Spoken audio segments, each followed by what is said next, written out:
Hello, everyone, and thank you for joining me for the April 2019 edition of my PIP Monthly. My name is Javon David. I'm a partner at Secrest Wardle's Troy location. I'll be talking to you about some case law and trending topics in PIP litigation. For the case law update this month, we have two key cases that came down, of the many that came down from the Court of Appeals this month. But one is a published decision, that's Turner versus Farmers Insurance Exchange, and the other is Humphreys versus 21st Century, which is not published, but was a very thorough opinion about key issues that come up at the time of trial and any appeals following a trial. So I'll go through those and discuss the issues, as well as give you some insight into how those affect your claims handling, either pre-suit or in litigation.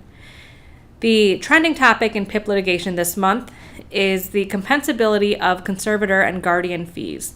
This is something that's been ruled upon and addressed by the Court of Appeals quite recently, and in the last 5 years or so, it's really become more clear as to what's compensable and what's not. Personally, I get a lot of questions from my clients as to what is owed as an allowable expense versus what is considered replacement services. So just to clarify the gray area here, I'll provide some insight into how you handle those kinds of cases and what you should be looking for in determining whether or not something comes along your desk as a compensable fee or guardianship fee or anything along those lines. So the first case to discuss this month is Humphreys versus 21st Century Insurance, and that is a case that went to a jury trial, and the appellate courts reviewed various issues that came up at trial that were ruled upon by the judge.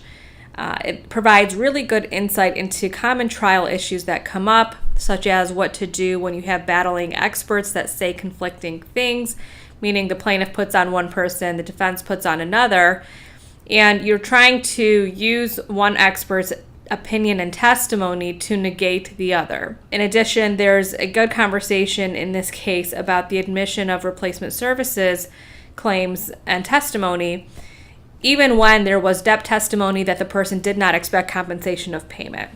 And finally, this case also talked about attorney fees in PIP cases and when a plaintiff, is entitled to receive those kinds of fees.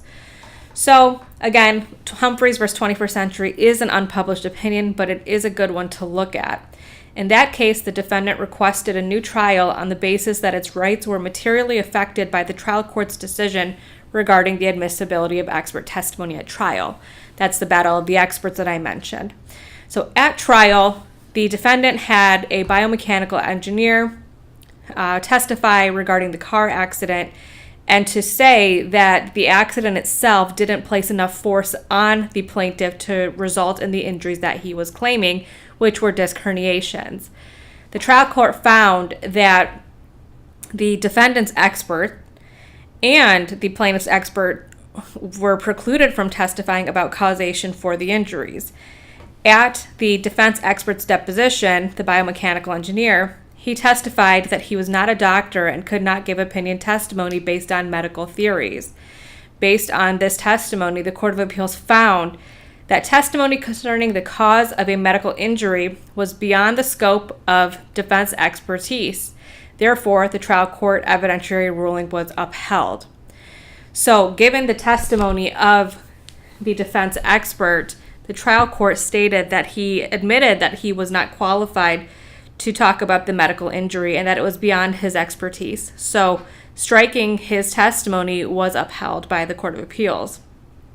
As for the battle of the experts, defendant also argued that the plaintiff's expert, an accident reconstruction expert, was not qualified to rebut the biomechanical engineer. The appellate court found an accident reconstructionist could refute how significant the accident was and the force that was put on the vehicle itself. What complicated things further is that defendant's counsel stipulated to plaintiff's expert being called as a rebuttal witness. So as the parties were gathering their materials for the pretrial statement or the joint final pretrial order, the defense attorney stipulated to allow this person to come in and testify for the plaintiff. Based on that, it muddied the water a little bit And it supported the Court of Appeals finding that that person could come in and testify to refute the biomechanical engineer. Now, this is an interesting ruling because normally you would expect one expert to be able to, match with the qualifications of another expert. So, for example, if a defense attorney puts on a biomechanical engineer, you would expect that another biomechanical engineer from the plaintiff's side would be put on to refute the testimony, or that the plaintiff would just use a really good cross-examination to negate those findings of the defense expert. But here, an accident reconstruction expert was brought in to testify as to the force, and the court allowed it. And, what's important to note here is the court essentially ruled as a blanket holding that neither the biomechanic nor the accident reconstruction expert could comment on medical injuries, and instead they could both just comment on the force and allow the jury to come to their own conclusion. Now, what the takeaway from here from the defense lens is that you don't want to make your biomechanical engineer your medical expert. We always recommend that your biomechanical engineer is used in conjunction with medical doctors who can actually comment on the medical injury. In fact, I did an entire segment on this sometime last year as to when to use a biomechanical engineer, but being sure that you're also using medical experts if you're going to refute the injury itself. Another important issue that came up in this case was that the plaintiff argued that the trial court should not have struck its claim for replacement services. During trial, defendant argued that there was no testimony that the plaintiff's wife expected to be compensated for replacement services that she provided, and no record of the daily rate that she was seeking. However, in the pretrial order, the parties stipulated that the household service statements filled out by the wife would be admitted into evidence at trial. The statement that was provided by the plaintiff's wife said, "I am claiming $20 a day from July 2014 through August 2014 and ongoing." The Court of Appeals found that this documentary evidence plus the stipulation by the attorney established Humphrey's wife performed replacement services and expected to be compensated. So the claim should not have been stricken given those factors involved. Now again, this is important to focus on what you're allowing into evidence by stipulation. When your attorney is preparing those pretrial orders and hopefully also sending them to you for review, in like a report or so, they're going to want to be sure that they're not accidentally stipulating to things that can cause problems down the line. Here, having the testimony that was clearly indicative of no expectation of payment should not have been contradicted by the forms itself. So you always want to handle conflicting evidence very delicately as you're proceeding to trial and as you're working with your attorney to prepare you for trial. Now, finally, the Humphreys case also addressed interest and attorney fees, and Humphreys argued that the trial court erred in failing to award attorney fees pursuant to the No-Fault Act. The Court of Appeals disagreed. The court's inquiry was not whether the insurer is ultimately held responsible for PIP benefits, but whether its initial refusal to pay was unreasonable. In this particular case, the court believed that the testimony of the adjuster was sufficient to show the insurance company had a legitimate question of factual uncertainty to justify its initial refusal to pay. Now, this particular part of the case is significant. Many times, either before trial, but of course after trial, if there's some verdict in favor of the plaintiff, many plaintiffs are quick to run to the courthouse with a motion for interest and attorney fees on a PIP case. But it's your counsel's responsibility, and you should just be aware that it's not an automatic award of attorney fees if there's a verdict in favor of the plaintiff. Instead, there has to be a demonstration of an initial refusal to pay. And you can overcome these barriers by providing the court with evidence as to the reason for your denial. Pull up the reservation of rights letters that you sent or the IME reports that you had. Whatever you use to make your decision in the initial claims process should be submitted to the court to review in determining whether or not interest fees are owed. So again, this is a good case just to look at different things that come up at trial. depending on how many trials you've had, you've either seen this for yourself, or if you have some upcoming in the future, you'll want to keep these things in mind when making your decisions with your counsel as to how to proceed. Now, the next case is actually two consolidated insurance priority dispute cases, Turner versus Farmers Insurance Exchange and Everson versus Farmers Insurance Exchange. Enterprise Leasing Corporation was also a co-defendant in both lawsuits. And in that case, a published opinion, the courts reviewed and analyzed provisions of the Michigan No-Fault Priority Statute, MCL 500.3114, to determine its application in situations where involved vehicles are registered out of state and had not been in Michigan longer than 30 days, which would have then required them to be registered in Michigan and to secure no-fault insurance. In both of these consolidated actions, both the plaintiffs requested that Enterprise Leasing Corporation pay their personal protection or PIP benefits, as neither of them had insurance coverage of their own.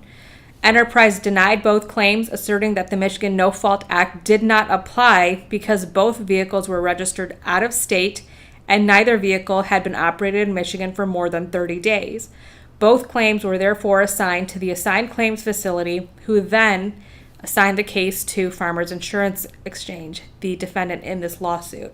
After their claims were denied, Turner and Everson both filed suits against Farmers and Enterprise. In addition, Farmers filed a counterclaim against Enterprise in the case of Turner and a third-party claim against Enterprise in the Everson case. Farmers' position was that Enterprise was the insurer of the owner of the involved vehicles and therefore stood higher in priority under the Michigan No Fault Act. Throughout the case, Enterprise argued that it was not required to pay Michigan no-fault benefits because its vehicles were registered out of state. Enterprise relied on a Michigan Supreme Court case of Parks versus DAIIE. Parks involved a priority dispute in a case where an employee was injured while occupying his self-insured vehicles.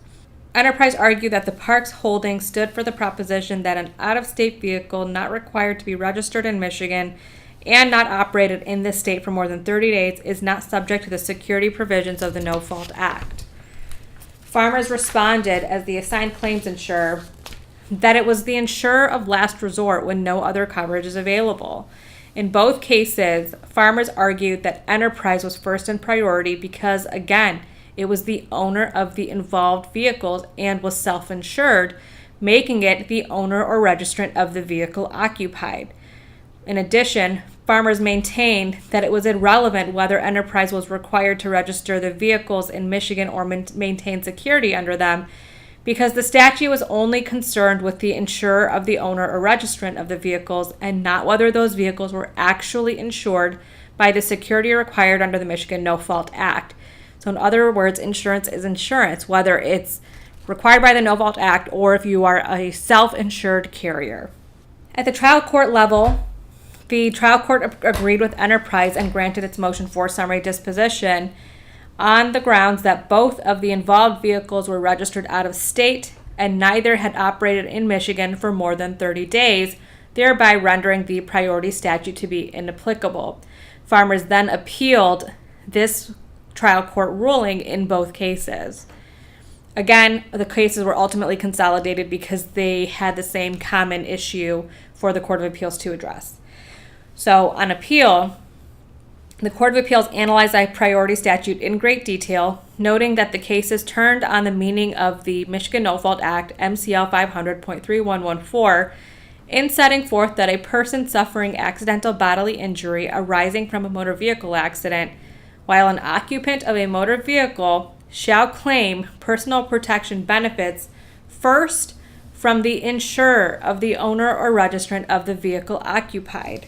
So ultimately, in an in-depth analysis, the Court of Appeals determined that it's irrelevant whether the vehicle is insured, but all that is instead required for an insurer to be first in order priority is for it to be the insurer of the owner or registrant of that vehicle.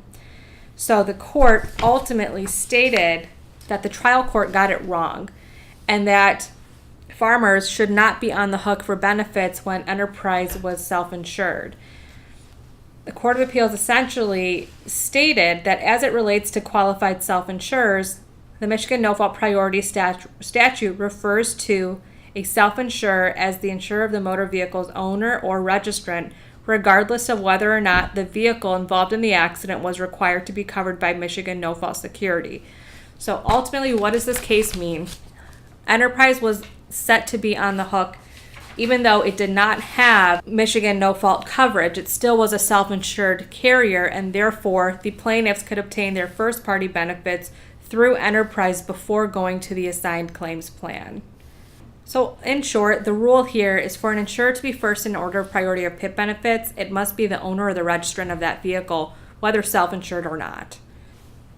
If you have any questions on that case law, it's a little tricky, but feel free to reach out to me and I can explain it further for you.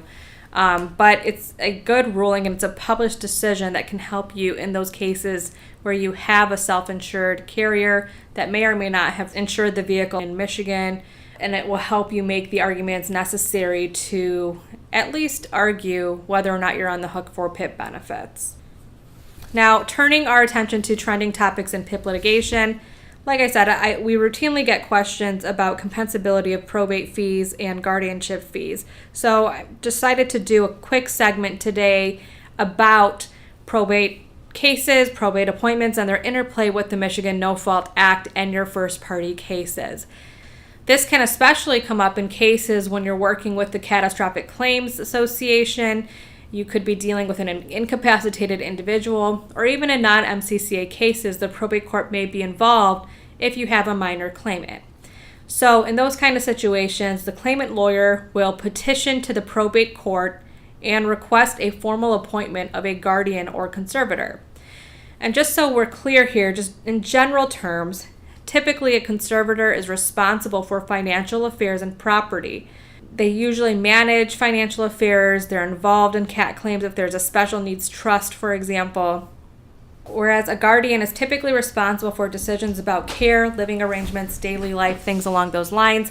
In practice, often conservator and guardian are used interchangeably, but there is a difference in the legal world as to what each person's appointment does specifically for a claimant. Now, conservator and guardian fees often come up in these kinds of cases, and you're made to make a decision as to what is compensable and what is not in first-party practice. So just a general rule, conservator and guardian fees generally are not replacement services. This means that the benefits are not limited to 3 years post-accident as household service or replacement services are. This has been specifically ruled upon by Michigan courts and affirmed in other decisions, but the leading case on point is Hines versus Auto Club. And in short, the court ruled that 3107 provides for the payment of expenses incurred for the reasonably necessary services for an injured person's care. It is clear to the court, they say, that if a person is so seriously injured in an automobile accident that it is necessary to appoint a guardian and conservator for that person, and the services performed by the guardian and conservator are reasonably necessary to provide for the person's care. Therefore, they are an allowable expense under the No-Fault Act. Hines is a case that broadly allows for compensability of fees, and there have been other cases that came down after it, such as May versus Auto Club, a 2013 case, and Douglas and things along those lines that do limit the scope of these kinds of fees. So in the May case in particular, the court ruled that a conservator fees for services related to the injured person's peculiar needs as an injured person are recoverable as an allowable expense so long as those services are not replacement services. Replacement services include fees for ordinary and necessary household services that the injured person would have performed himself had he not been injured. This included paying bills, making deposits, and buying and selling property.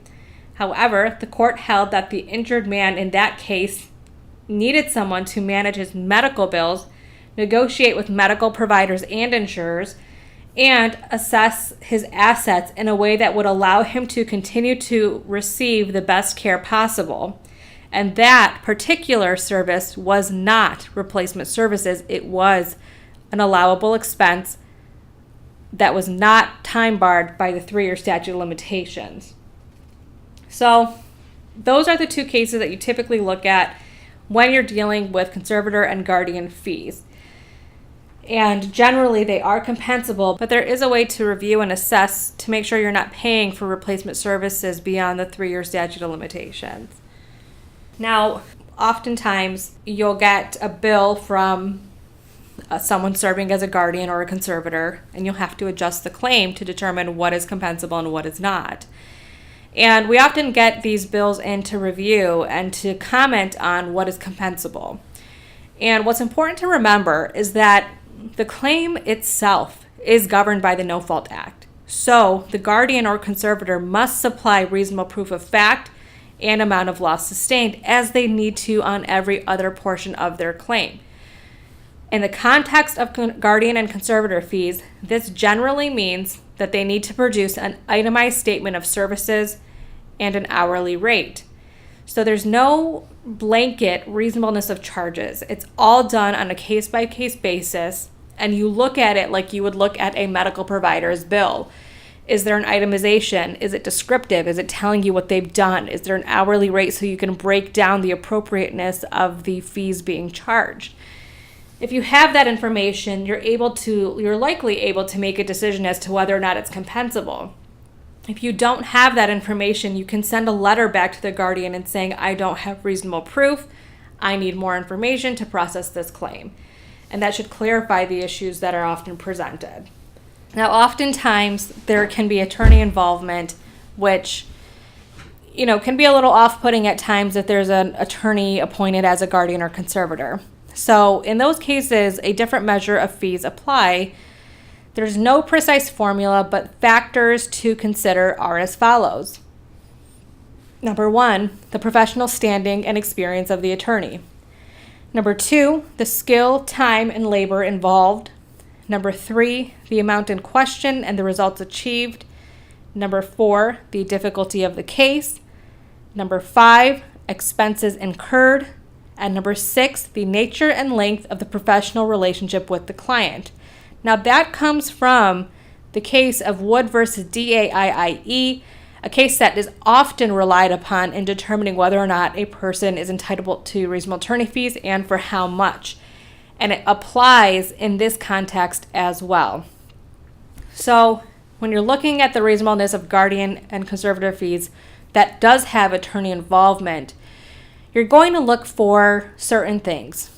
You're going to look for the reasonableness of hours spent. So they, again, have to provide detailed billing statements to you. They can't just send you a bill for $10,000 and say, this is what I spent on this particular case. You're still entitled to the reasonable proof. You're still entitled to the itemized billing. And you're still entitled to the information about the hours spent on the claim. In addition, if there's a fee that you believe is too high, an attorney is charging $2,000 an hour, $1,000 an hour, you are going to ask for data to support that kind of fee. And the fee applicant and the person seeking to be compensated for their services has the burden to provide you with data or reports to support the fees involved in the claim. And that comes from an older case out in 1984, Bloom versus Stenson, that provides you the basis to ask for that additional supporting documentation when there's an attorney involvement in a probate case, and it does translate into the no-fault realm as well. So that concludes April 2019 My PIP Monthly. If you have any questions about the case law or the trending topic in PIP litigation, please feel free to reach out to me. My contact information is on the last slide. And again, this is Javon David. I'm a partner at Secrest Wardle's Troy location. Thank you.